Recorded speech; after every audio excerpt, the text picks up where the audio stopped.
Pero bago tayo magpatuloy ay pakilike ang ating video.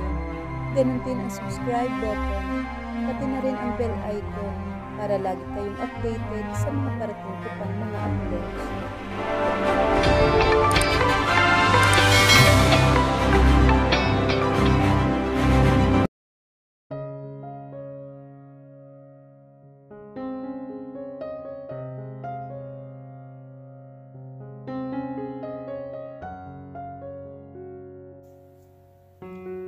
Huling araw niya sa Pilipinas, kaya ngayong gabi ay magpaparty silang magkakaibigan.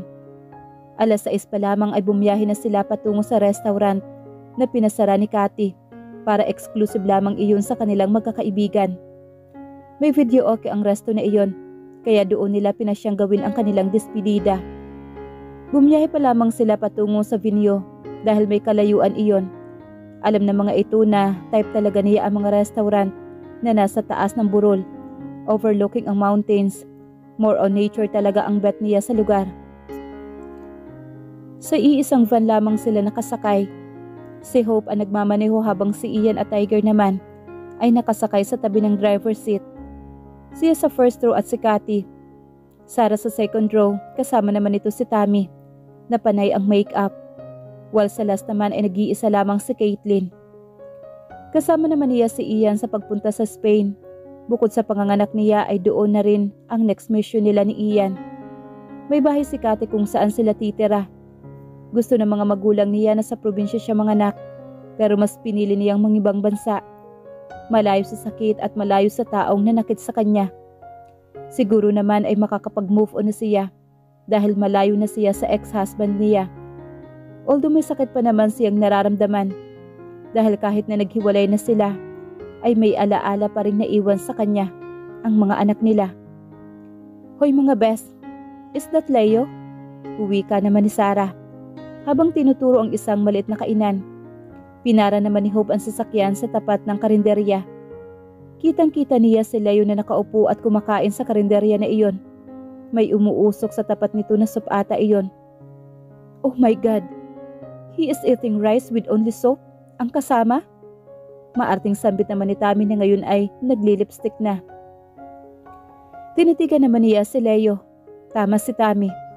Dapat galit siya dito. At dapat masaya siya na naghihirap ito ngayon. Pero bakit awa ang nararamdaman niya sa ngayon? Pinagpapawisan si Leo habang humihigop ng sabaw. Aalis na siya bukas. Bakit kailangan niya pang matunghayan ang ganitong eksena? Tiningnan niya si Cathy. Napakatahimik lamang nito. Alam naman niyang naaawa rin ito kay Leo. Hindi naman lihim sa mga ito na nangyari kay Leo. Papa El took everything from him. Sa lahat ng mga Del Carmen, si Papa El ang bukod tanging napakamalupit kung magparusa. Leaving him with nothing will make him understand that he lost everything. Naalala niyang huling salitang binatawan nito nang mag-usap silang dalawa. His punishment is incomparable compared to the other parents who discipline their own children. Napakatatag ni Papa El bilang isang ama na naisin talaga nitong magdusa ang anak para lamang magtanda ito. Isang bagay na hindi naisip iyon ni Leo noon. Iyan, saan ka pupunta? Tawag ni Cathy sa pinsan niya nang makitang bumaba ito mula sa van. Malumanay at may hinahon itong nakikipag-usap kay Ian. Nakita niyang tinapik ni Ian ang balikat ng pinsan at nakita niyang binigyan nito si Leo ng pera. Hindi nito matiis ang pinsan na parang kapatid na rin ito. Nang bumalik si Ian ay nakatanggap ito ng tampal kay Cathy. Pambihira ka, Ian. Bakit mo binigyan? Hayaan mo siya. Wika naman ni Cathy. Isa ito sa pinakamatapang sa lahat. Nakakaingit nga si Cathy. Siguro kung ito ang nasa posisyon niya, ay hindi ito magsasayang ng kahit na isang butil na luha. Kahit na si Sarah ay ganun din. Siya lamang talaga siguro ang mahina sa kanila. Kahit na si Caitlin ay isang man-hater. Damay-damay ang lahat ng mga lalaki sa galit nito. Ano ka ba, Cathy? Just let me help him, okay? Kahit na napakasarap niyang untugin, iisang dugo pa rin ang dumadalo sa atin. Huwi ka naman ito. Hay tara na no, tama na yung pagtatalo ninyo. Nandyan si Isabel sa likod oh. Naku, nakita na naman niya si Leo. Uwi ka naman ni Hope na muling binuhay ang makina ng van. Oo nga, tara na nga. Gutom na ako. Kanina pa. Magtatagal pa ba kayo rito? Dahil bababa na ako at hihingi ako ng libreng sabaw. Wika naman ni Sarah na kanina pa tinitingnan ang mga taong kumakain sa loob. May malaking tarhita naman pala na nakasulat na libreng sabaw kaya maraming kumakain doon. Mukha ka talagang libre, Sarah. Wika naman ni Tiger na natatawa. Siyempre, 2023 na no. Mas nagmamahal ang bigas kaya libreng sabaw na muna tayo. Dagdag pa ni Sarah. Tara na nga, puro kakalokohan. Wika naman ni Hope na muli na namang pinatakbo ang sasakyan. Maliit lamang ang restaurant ngunit napakaganda ng mga landscaping sa paligid. Nasa tuktok rin ito ng burol at nakaka-relax sa tuwing pagmamasdan ang mga puno sa ibaba. Nang dumating sila ay isa-isa nang hinanda ng mga waiters ang in-order nila. Ang iba naman ay nagkakantahan na at nagiinuman. Magkikita pa naman silang magkakaibigan, pero matagal pa ulit iyon. Hindi naman ibig sabihin na dahil lamang kay Leo ay aalis na siya for good. Babalik siya dahil narito ang pamilya niya at mga kaibigan. Yun ay kapag magaling na siya sa lahat ng sakit na kanyang naranasan. Yung kapag sa pagising at pagtulog niya ay hindi na niya naaalala ang dating asawa. At sa tuwing makikita niya ang lugar na napuntahan na nila, ay wala na siyang mararamdamang sakit. Babalik siya kapag masaya na siya ulit, kahit na wala na ito sa buhay niya. Naglakad siya patungo sa view deck ng resto. May mga pagkakataon na gusto niya mapag-isa. Narito ang mga kaibigan niya para damayan siya at tulungan na makabangon muli. Alam naman niya nagsisisi na si Leo, ngunit hindi naman basta-bastang magpatawad. Lalo na ang daming mga masasakit na pangyayari ang naganap sa pagitan nila. At nananalangin siya na sana maging maayos rin ito katulad niya. Malungkot ka na naman. Naalala mo ba siya? Naaawa ka ba sa kanya? Napalingon siya na makita niya si Ian sa tabi niya. Pareho silang nakatayo sa metal railings at pinagmamasdan ang mga puno sa kadiliman na naaaninag sa pamamagitan ng malalaking mga ilaw na nakapalibot sa resto. I'm not sad, Ian. Naisipan ko lang ang lahat na pinagdaanan ko. Naaawa? Kasi hindi naman ako sanay na makita siya sa ganoong kalagayan. Wika naman niya rito. Oo nga. Ako noong una, naiinis ako. Pero noong nakikita ko na kung paano niya pinagbabayaran ang lahat ng mga pagkakamali niya, parang hindi ko na kayang magalit pa sa kanya. Lahat naman ng tao nagkakasala, nagkakamali at bahagi iyon ng pagiging isang normal na tao. At saka hinuhubog naman tayo mula sa ating mga pagkakamali. Sana titigil na si Tito dahil iniwan na niya ang babae niya na pera lang ang habol sa kanya. Wika pa nito. You know Papa El is just protecting him. That woman will do everything to drain Leo. Alam mo, nalaman rin namin ni Cathy that frustrated investor pala si Don Luis sa company ni Papa El. But because of his background, ay hindi ito binibigyan ng chance ni Papa El. So I think may lihim na galit itong si Don Luis sa mga Del Carmen. Wika niya kay Ian. Mabuti na lamang patay na si Don Luis. Anito. Wait, patay na nga ba siya? Tila may bumabagabag sa kanya. May kakaiba siyang nararamdaman tungkol sa pagkamatay ng Don. Yeah, patay na siya. Sagot naman ni Ian. Hey, anong pinag-uusapan ninyong dalawa? Seryoso kayong masyado ah. Tara na nga at magkakantahan na tayo. Sambit naman ni Hope sa kanila. Di ba ikaw ang nagpresenta na sumilip sa lamin ni Don Luis? Nakupirma mo na ba na siya talaga yon? Baling ni Ian kay Hope. Ha? Oo naman. Siya talaga yon. Bakit? Tanong naman ni Hope. Wala naman. Parang may hindi tama eh. Aniya. Her instinct never gone wrong. Pero narinig niya mismo kay Hope na confirm na nga na si Don Luis ang nakaburol. Kaya hindi na siya dapat pang mag-alala. Kinabukasan ay dumaan na muna sila sa mansyon ni na Papa El. Gabi pa ang flight niya, kaya naisip na muna niya magpaalam sa dati niya mga biyanan. For respect, ika nga. Iyak nang iyak si Senyora Anita. Well, napakaseryoso naman ni Papa El. Iha, sana hindi mo ipagkakait sa amin ang mga apo namin. Mahal na mahal namin kayo, Iha. At saka kung kailangan mo ng tulong, tumawag ka lang sa amin, anak, ha? Seryosong wika naman ni Papa El sa kanya. Opo, Papa El. Huwag po kayo mag-alala. Palagi ko pong ikukwento sa mga bata. Promise po na pagbalik namin rito, kayo ang una nilang hahanapin. Wika niya sa mag-asawang napakalungkot sa sandaling iyon. Kung hindi lamang nagloko si Leo na yon, edi sana hindi ka aalis at sana hindi lalayo ang mga apo namin. Matigas na sabi naman ni Papa El. Iha, wala na ba talaga kayong pag-asa na magkabalikan ni Leo? Ayon naman sa bantay na nakasunod sa kanya, iniwan na raw ni Leo ang babae. Iha, hindi mo na ba siya mapapatawad? Umiiyak na sambit ni Senyora Anita. Sana ganun lang kadali man, no? Pero hindi ko pa po siya kayang patawarin sa ngayon. Sagot naman niya. Salamat, Iha. Magdusa na muna siya. Pagsang-ayon naman ni Papa El sa kanya. Pero mahihilingin lang po sana ako sa inyo, Papa El. Kapalit ng mga bata, ihayaan niyo na po sana si Leo. Kinuha niyo na po ang lahat sa kanya. Masyado na po siyang nahihirapan. Sana po tanggapin ninyo na muli siya. Tutal po aalis na po kami. Walang hinanakit na dala.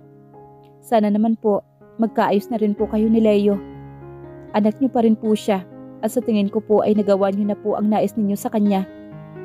Tanggapin niyo na po ulit siya, Papa El. Nakuha niyang sabihin sa biyanan. Pag-iisipan ko, anak. Sagot naman ito. Maraming salamat po. Niyakap niya ang kanyang mga biyanan. Naiyak na rin siya. She wants them to be okay, lalo na si Leo at ang daddy nito. Buksan niyo ang gate. Papasukin niyo ako. Mga mata pobre kayong lahat. Napakunot ang noo niya nang marinig ang pamilyar na babae na panay ang sigaw sa labas. Lumabas sila patungo sa gate at nakita si Laila na nagwawala sa labas. At nandito ka rin pala, Isabel. Ano? Nandito ka rin ba para humingi ng sustento? Wika nito na makita siyang kasama ang mga biyanan. Umalis ka na nga, pwede ba? Gusto mo bang tumawag kami ng pulis? Ano ba ang kailangan mong babae ka? Akala mo hindi ba namin alam na isa kang gold digger? Sambit ni Papa El kay Laila. Gold digger? Aalis ako kapag binigyan niyo na ako ng pera. Buntis ako sa apo ninyo. Ito kaya wala kahit ni isang kusing ang anak ninyo ay kayo ang magsusustento sa akin. Galit na sigaw nito. O talaga? Wala kaming ibang apo kundi ang mga anak lamang kay Isabel. Yan, apo namin? Oh, come on. Lukuhin mo ang sarili mo, sige. Sagot naman ni Papa El kay Laila. Ang kapal talaga ng mukha ni Laila.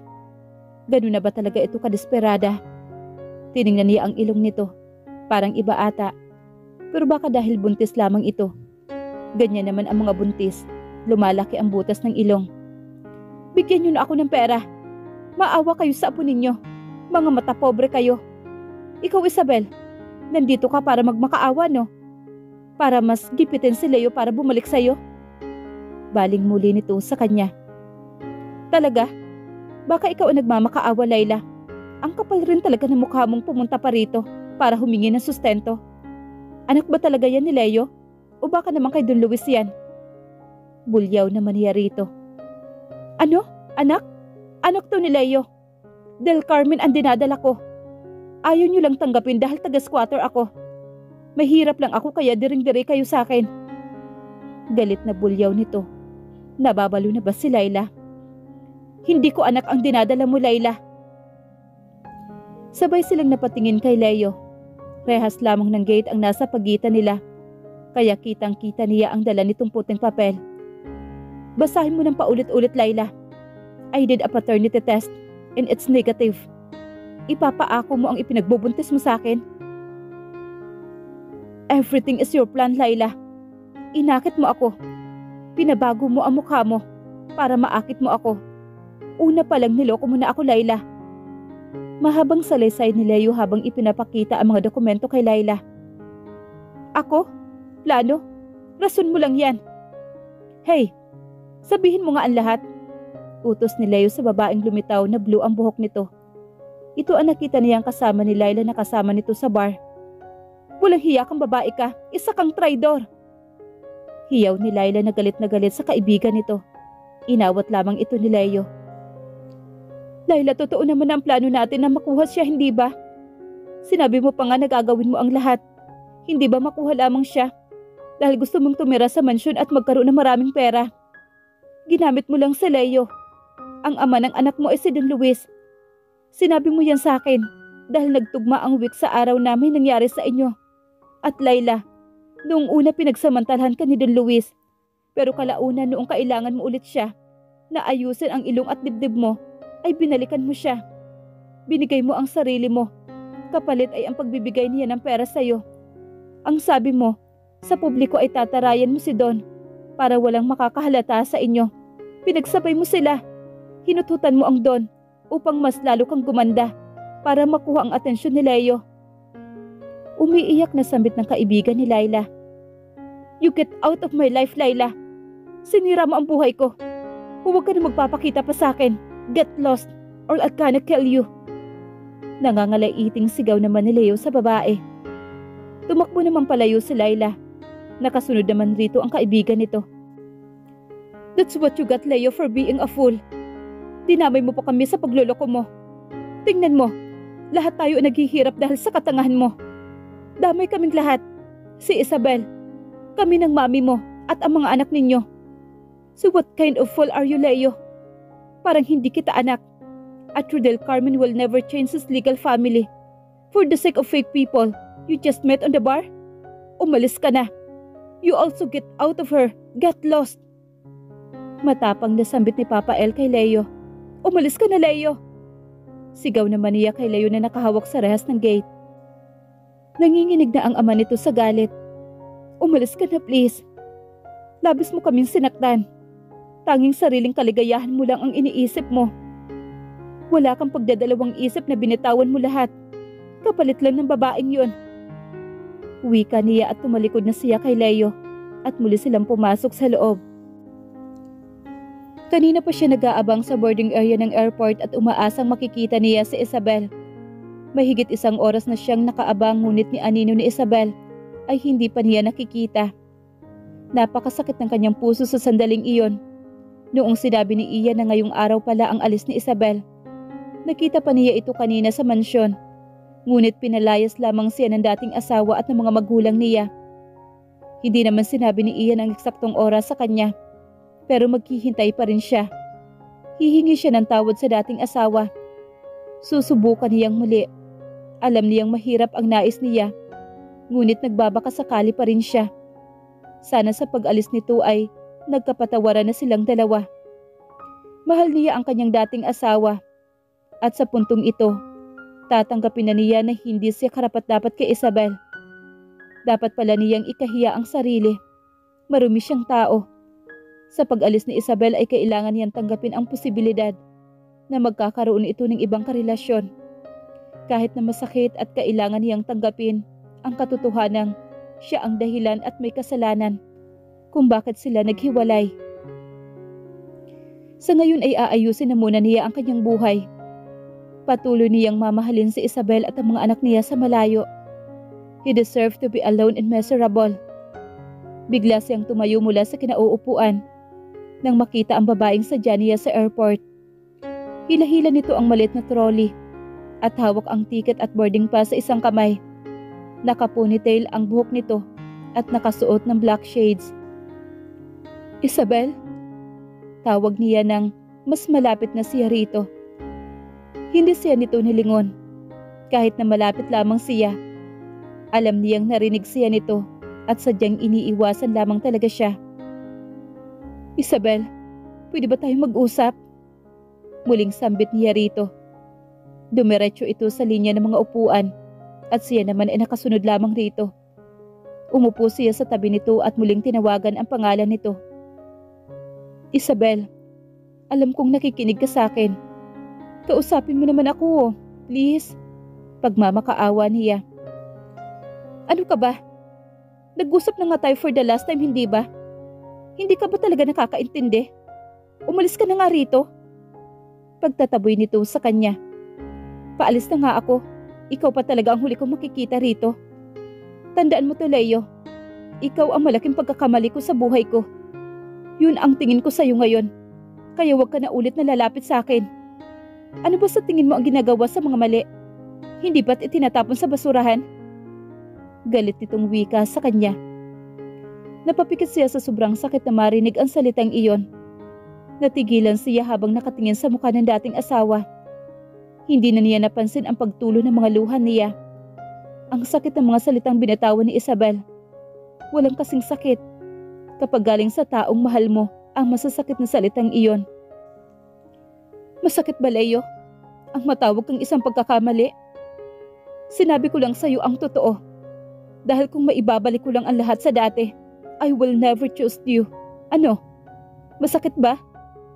Mas masakit pa rin ang lahat ng ginawa at sinabi mo sa akin noon. Yung pinili mo siya sa mismong harapan ko. Estupido. Galit na sigaw nito sa kanya. Isabel, patawarin mo na ako. Ayokong umalis ka na hindi mo pa rin ako napapatawad. Mababaliw ako sa pag-iisip ko sa iyo, Isabel. Patawarin mo ako. Wala ako sa sarili ko noong ginawa ko yun. Pagmamakaawa niya sa dating asawa. Umalis ka na nga. Ayaw na kitang makita, Leo. Isabel, please. Mapapatawad mo pa ba ako? Muli niyang wika rito. Ngunit sa halip na sagot nito ang marinig niya, ay isang kamao ang dumikit sa panga niya. Kinulwalyuhan siya ng isa sa kambal na kapatid ni Isabel. Walang tigil siyang pinagsusuntok. Nalasahan na niya ang sariling dugo niya sa kanyang bibig. Hinawakan niya ang gilid ng kanyang kilay. Nakita niya ang dugo sa kamay niya. Nagtilian naman ang mga tao ngunit walang sino man ang umawat habang binubugbog siya. Nang tingnan niya si Isabel ay nakatingin lamang ito sa kanya. Walang emosyon. Tila wala itong pakialam sa kanya. Ano pa nga ba ang aasahan niya pagkatapos itong lokohin?